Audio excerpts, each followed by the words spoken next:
Jonathan Meyer. I'm one of the senior solutions engineers for the Bridgeline Digital team, and today we're going to be talking about another exciting HawkSearch feature. This time we're going to really be talking about what we refer to as visitor targeting.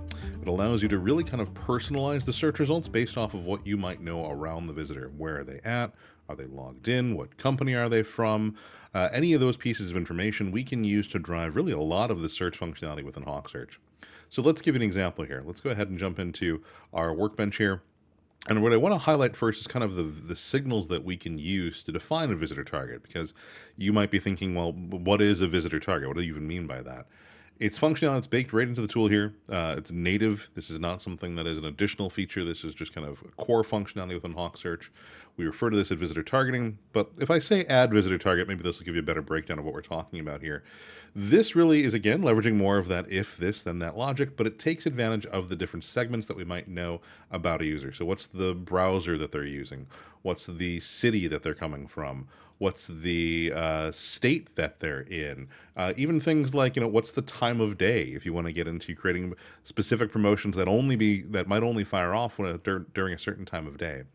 But most importantly, this is something that can be customized. So we can really take any kind of value, warehouse location, user that's logged in, really any kind of additional signal can be passed along to create unique merchandising opportunities that leverage the segmentation that you know about your visitors.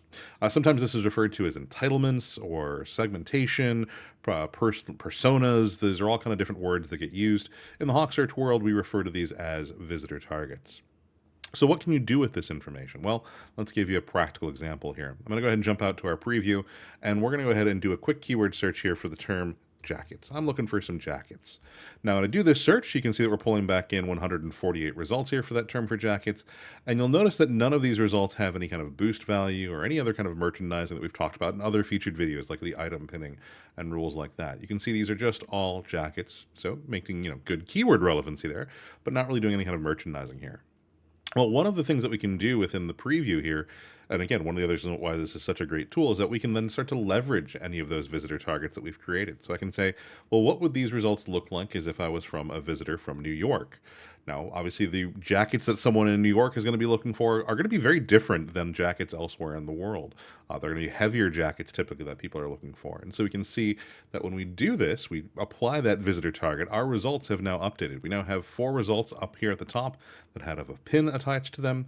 We scroll a little bit further down. Now we have items that have a boost of 130 into then items that have no boost. So all of this is being controlled basically by that visitor targeting, by being able to say, hey, we know we've got our New York visitor target. Let's create a boost rule that is applied specifically for that. We know that we are looking at a New York visitor target, so there's going to be specific item pinning that's tied to this.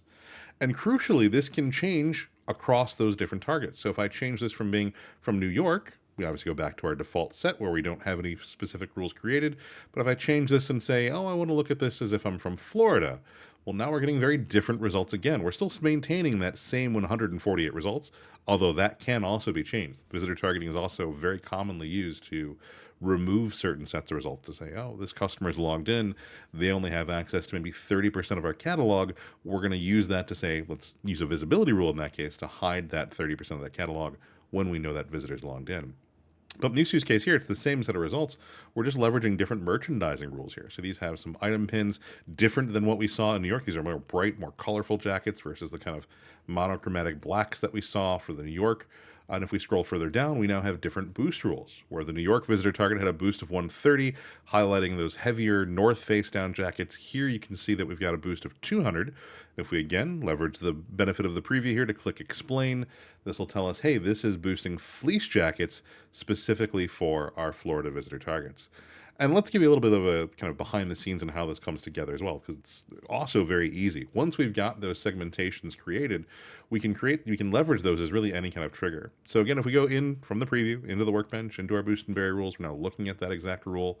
We can see again using that if this then that logic to define the items that we wanted to boost, which we of course have a full detailed featured video on as well, which you can take a look at if you want to know more about the boost and bury rules.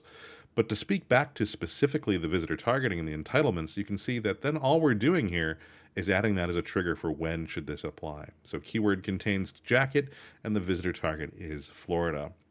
So really, this goes for any of the merchandising. You want to create a visibility rule. You can leverage the visitor target as a boost trigger as well for that functionality. You want to do a redirect, you want to do some item pinning. All of that has the same ability where you can leverage the visitor target, that segmentation, that entitlement as the trigger for when it should happen. So this really gives you the ability to really kind of change the entire experience based off of what you know around your visitors or what you're trying to market into. Understanding the geographic restrictions, understanding different company entitlements for the different parts of your catalog. Natively baked into the tool, out-of-the-box functionality, and layered into all of the merchandising functionality within HawkSearch. So very exciting stuff there. There's obviously a lot more that we can cover here, so stay tuned for even more featured videos on HawkSearch. We'll be back with even more information very shortly.